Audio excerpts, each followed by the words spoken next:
Yo, y'all know what it is. Y'all know what it ain't. Phone mess. I got some disturbing information. And the reason why it's so disturbing to me is because I really do fuck with this individual and actually everybody involved. But first question, I got a couple questions. The first one is, why the fuck King Rico look so different?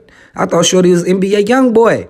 I didn't even think this was King Rico, gang. But moving on to the story. So I'm gonna just give y'all a little backstory to this shit because, I heard Ghetto DVD say I'm like Chirac Yoda because I got stories for everything. But it's seriously, though.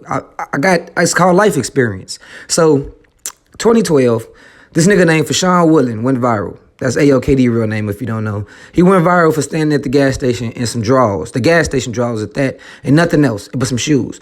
That picture went viral, that leads to a lot of activity for your page. So I went to his page, scrolled down and seen that some of his friends, was Reggie Baby, Famous Dex, and all this other shit before they blew up. But also, he was sharing this fat nigga with, looked like he had a perm, but it was braids. He was standing in the woods rapping his ass off. He was rapping his ass off. I'm like, man, who the fuck is this fat nigga, folk? And so I tapped into their movement, RIP Loco. That's the cameraman right here on the left side of the screen.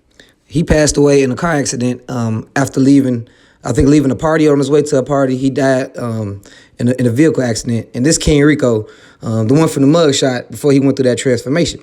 And so I was tapping into their movement because Loco was their cameraman. You could tell he was just starting out, but he was doing everything on his own, like really pushing their movement, gang. It was called Loco Vision.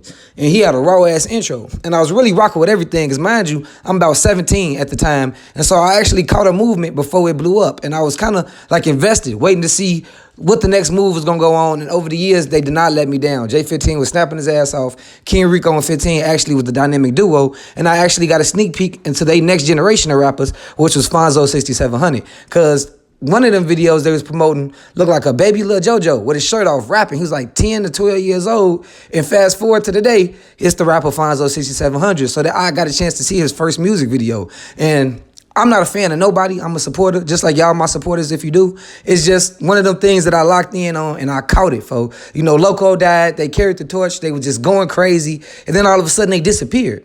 And then you see on your screen right now, that's Rico. That's Rico. He in jail. But before he went to jail, he was still rapping, but not as much. Like, I can also say it was my fault for not checking up on him like I used to, as far as music-wise. But I just didn't hear a lot from him.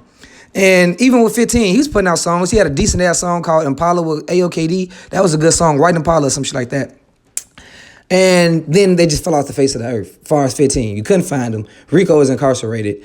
And I'm like, what the fuck happened? I reached out to 15 for interviews. He told me he don't live in Chicago. He gonna drop some more music again, and we weren't able to do the interview.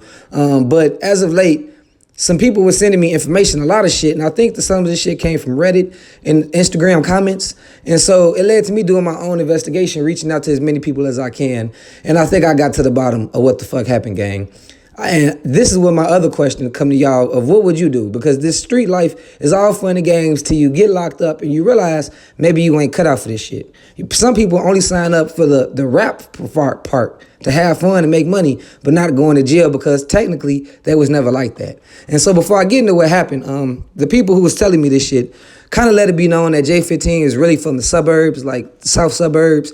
Him, Fonzo, Moan, and Rico are all cousins. Moan, Rico, and Fonzo are brothers, but 15 is their cousin. So he was coming to the city, rapping, shooting videos, hanging out, but going back to the burbs. So he never really was intertwined in the street drama from what I hear, allegedly. That's just what I hear from that. And so it kind of makes sense if this next part is true. And allegedly, well, it's allegedly, but it's kind of confirmed about the snitching shit. But King Rico and Jayfifteen went to rob a cameraman, allegedly, and the cameraman knew 15 address. The cameraman sent the police to Rico. The cameraman sent the police to Jayfifteen apartment, and he snitched on Rico and gave up all the information. And then that's when we started seeing the mugshots of Rico going viral of his transformation since he's been in jail. I think he's been locked up since 2022. Them armed robberies, man, you could get about 5 to 10 years off that shit. Ain't no telling. Don't got the update, but he will be home soon. And allegedly, he's going to be dropping that paperwork. So when he dropped the paperwork, it's going to be officially confirmed. And I want to leave y'all with this question. If y'all was a rapper and this shit happened to y'all, would you pick staying real for your brethren, your fellow rapper, your cousin, your homie? Or would you pick Iowa? Because allegedly Jayfifteen packed up everything and moved to Iowa. Kind of out of fear of what could happen to him for snitching and also for kind of being shunned. You know, you going to be a successful rapper because he raw as fuck, but now your hood is on you for snitching.